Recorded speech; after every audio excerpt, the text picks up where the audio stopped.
I've been zoning, I've been zoning.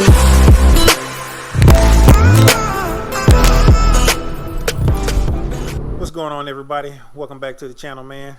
And let me start off by saying, if you are not subscribed to the channel, consider subscribing to the channel, man, because hey, we doing it up on this bad boy. So support your boy, support the channel, man. Let's help the channel grow. So remember, hey, it don't cost you nothing to subscribe. If you subscribe, if you like what you're seeing, man, go ahead and that goes for anybody's channel, not just mine. Anybody's channel. If you watch, to me, my rule is if I watch 2 or 3 of your videos and I keep after that third video, I'm like, okay, it's entertaining enough. I go ahead and I subscribe to the video. Because if you find yourself watching that individual's videos, you might as well go ahead and subscribe. So that's all I ask. Just subscribe, and then, you know, if you like it, hit that like button. Make sure you hit that bell notification as well. So now that we got all of that out of the way, for this video, we're gonna go ahead and we're gonna start the process of taking temperatures to seeing if we are making any type of improvements, whether, you know, with the drivability of it and our intake tips as they go into the motor. And then we're gonna check the temperatures inside the engine bay as well to see if we get any improvement there. Dog, they're riding down the street with the damn lawnmower. But let's go ahead and let's get into today, man. I've already been riding around on it. This is like my first day driving the car since I did the install. It's been like about almost a week. And what I've noticed right off the bat is that my temperatures that are reading from, as far as from the air outside and the intake air temp that's coming in, like right now it's like 82. It's 82 degrees outside, and then what I've been getting is around 84 degrees. That's the intake temp that's coming in, and I do notice the car is a tad bit more peppier too. All right, y'all, I was able to get out the car pretty quick here. So I just stopped. You know, we've been heat soaked a little bit, but that's the temperature on the driver's side. It's 104.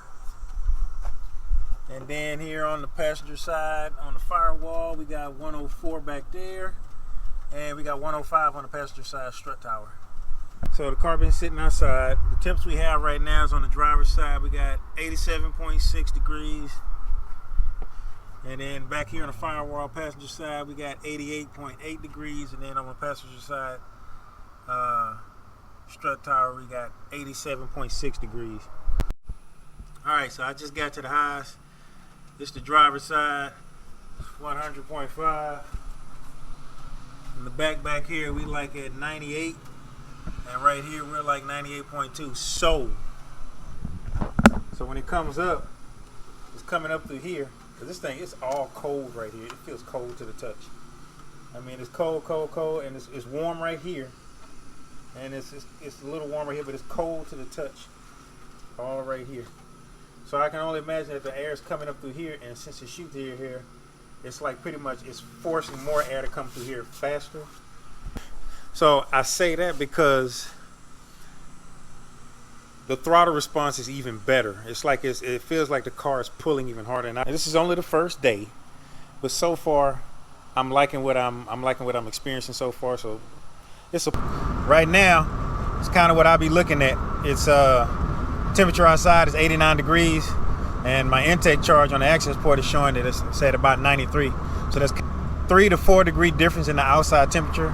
I'm usually that about 3 or 4 degrees under that. I mean, not under that, above that, instead of, you know, being like 10 degrees like it was before. So what I'm doing, all these little additions, it did help out. All right, y'all, here go my temps here. So on the driver's side, I got 102.5. Back here on the firewall, we got 103.1, and then 103.2 right over here on the passenger side. So, I mean, I know I'm recording all of these temperatures just because it's just, at this point, it's curiosity for me just to see if it changes engine bay tips. Now, it's only going to do so much, seeing as though it's not like I'm riding on the highway and then I'm looking at the temps as I'm driving, because that would be something to see too. I had to get another camera or something for that will be able to see these underneath the hood, which, you know, we're a small channel. We ain't got that sort of technology just yet, but y'all keep supporting your boy, man. We'll get there. Well, right now I'm just trying to see what it looks like after I drive for a little while and see what the temperatures look like.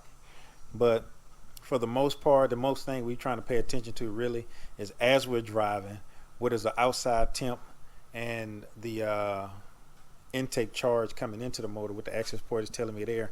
What's my temperature difference there? Am I seeing an improvement, or is it getting worse, or is it just stagnant? You know what I mean? Where it was before when we left off. But we're gonna keep making these hits. Check it out, and I'm gonna get another day in here, and we'll see what we get. Because right now we're getting variable temperatures outside, so we'll see what we get in a couple days. All right, I'll see y'all then.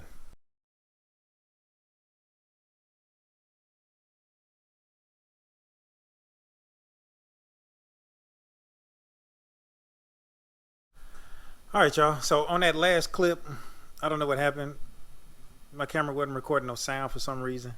But on that last clip, I was just trying to show y'all how while I was riding, doing city driving, I was doing, I had outside temp was like 98 degrees and my intake charge was 102 degrees. So that's kind of what I'm looking at now. Every time since I did that grill and put on that smart shroud, it's I'm getting better intake temperatures. So we getting there. I just want to make sure I explain that during that clip. All right, y'all. So I'm on my way to work, and this is the temp outside right now, and this is the temp of my intake charge coming in right now. Car's fairly warmed up already, so yeah. So this is kind of in conjunction with the oh man, y'all can't see me. I don't know why I'm looking at myself. But yeah, I just wanted to get that in there while I'm driving. Yeah, it's 74 degrees outside and I'm hitting like 77 degree intake charge. All right, y'all. So looking at what I recorded this morning, early this morning, it was dark, and I had to get that in there because the temperatures that I was seeing was similar to what I saw when I first started all of this. So I kind of wanted to get that in there as well. So you see the difference in temperature now than it was before. So all in all, it's looking like I'm seeing some improvement. Now, as far as the engine bay temps, it claims that I'm still kind of seeing the same thing. I'm thinking what is kind of stopping from happening is from there being too much heat soak in there because of the fresh cool air that's coming through there. But I think the only time we're going to really see a real difference as far as for engine bay temps is I'm going to have to do something else. So I'm working on all that right now. I'm going to order some more heat wrap. And my plan is I'm going to put a turbo wrap around the turbo blanket. And then I'm going to wrap the J-pipe. And I'm going to do all of that once we do the header. So once I do the header, I'm going to pretty much wrap everything that I can. And then I'll take y'all through that process. And then we'll revisit the engine bay temps and see if we get a change in temperature there. All right, y'all, so I got another one for y'all, man. We on the highway this time, so right now the temperature is 87 degrees outside, and my intake temperature is, you can see that right there, it's 91 degrees. So this is like what, the 4th day, so it's pretty evident here that doing that install was a plus, and it did help out with my intake charge. I'm gonna pull the car over. Well, when I get home, I'll talk more about it. All right, y'all. So I got my little cheat sheet right here with all my with some of my readings on there. I'll make sure that I link the playlist to all the other videos I made in this whole little series. But so basically, when we first started, it was like a 10 degree difference between at least a 10 to 12 degree difference from what it was the outside temp to the intake charge. And during all of that, we were doing a whole lot of taking the temperatures of the engine bay. But then after that, after the first thing we did, we wound up we made the holes inside of the made those non-functional vents, we made those functional. So at that time, roughly we were looking at about a 6 to 7 degree difference from the outside temp. The inside temp was like what? Excuse me. Had like an 82 degree outside temperature, and then it was 88 degrees for our intake charge. Then the third one in the series, well, it was the third, was the second in the series was we were looking at 75 degree outside temp, and our intake temp was 81 degrees. So like it's like again another 6 to 7 degree difference. And then another day during that week it was 85 to 93. Then the third week we were looking at an outside temp of 78 degrees, and my intake charge was going in between 82 and 84 degrees. Mostly it was like 82, but when you're driving in traffic, it's, you just stop and go. So the more recent stuff, like I was showing you before, we got a 98 degree outside temp, and it was 102 degree. That was on a really hot day. So it was 98 degrees outside, and my intake temps were 102. So now we down to like 3 or 4 degrees, 4 degrees, and it would go between 3 and 4 degrees of temperature higher than the outside temp. Then luckily we had another cold day, so I was able to catch another day where, and I didn't say cold, but it was 75 degrees outside, and the temps were looking at that time, it was 75 degrees outside, and then I was getting 77 degree temps, my intake charge. So did that mod help? Yes. So it is positive. If I run into anything else, I'll let y'all know.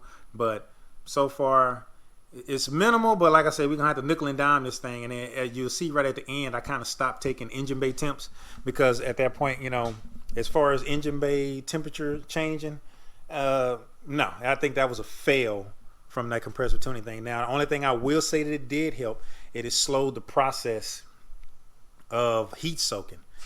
So that kind of helped. So it helped in that factor, but it didn't change the engine bay temps too much. But what my plan is to do now, because I'm still trying to order some stuff, because like I said, I'm trying to get ready to do this header install, but I'm gonna start wrapping stuff. So I'm gonna get the turbo blanket. I've already ordered that pairing turbo support brackets. I got those in. They just came in today. Now I just got to get I'm getting some more heat wrap. So I'm gonna wrap the J pipe along with the header, and then I still got to order the turbo blanket for the turbo as well. So I'm gonna order that and get that on the way. Once I get all that stuff in, we're gonna go ahead and we're gonna start on the process of changing out the header and wrapping everything up. And at that point, I'm gonna revert back to these other videos where I had the temperatures, and check the engine bay temperatures after that. So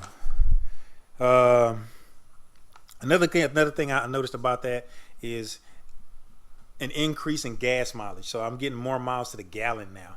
So I'm noticing my needle doesn't move as fast anymore. So the compressive tuning, radiator, a smart flow shroud is a positive thing to get. It does help, and it will get you a little bit more power, a little bit more performance. So do get it. I linked it in the description of the other video if you want to get it then. But this, like I said, it's just a review and add this to the heat series. So thank y'all for joining me and sticking through the video through this process, and we still gonna keep moving on it, man. I appreciate all my new subscribers, man. Thank y'all, and we gonna keep growing, y'all. We gotta get this thing cracking, because like I told y'all, when I get to 500, I want to do another giveaway. So I got a couple of things I want to give away, but as we get closer to that, I'll start announcing those things. So let's keep growing. So I guess I'll see y'all on the next video, man. Make sure you like, subscribe, hit that bell notification for all, because sometimes I do hit y'all with 2 videos, and I'll see y'all on the next video. Peace.